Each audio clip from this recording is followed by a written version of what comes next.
Welcome back to Storytime. I'm Miss Taylor. I'm your children's librarian. Are you ready to read a story? Today we're going to read How to Catch a Star by Oliver Jeffers. Are you ready? It's time for Storytime.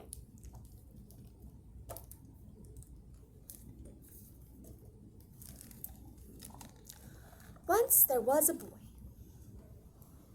and the boy loved stars very much. Every night the boy watched the stars from his window and wished he had one of his very own. He dreamed of how this star would be his friend.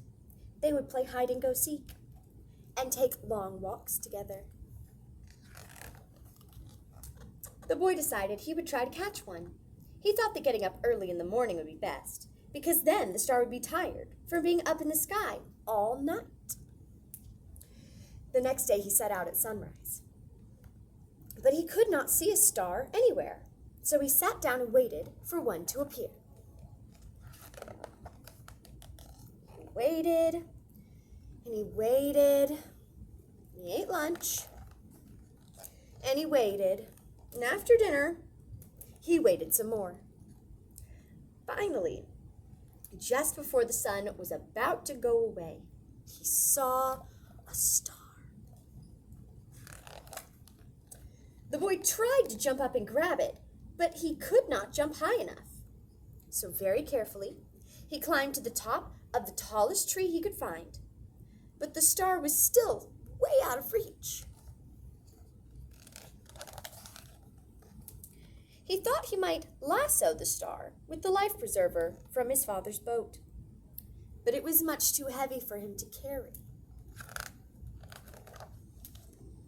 If only he could fly up in a spaceship and just grab the star.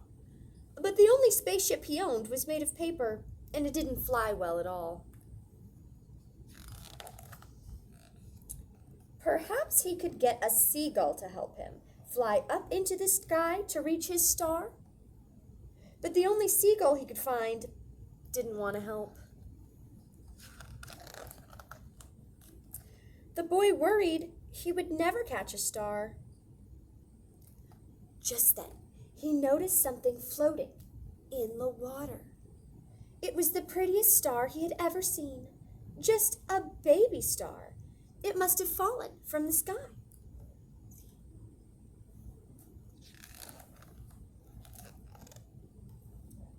He tried to fish it out with his hands, but when the boy reached out to touch the star, it just rippled through his fingers.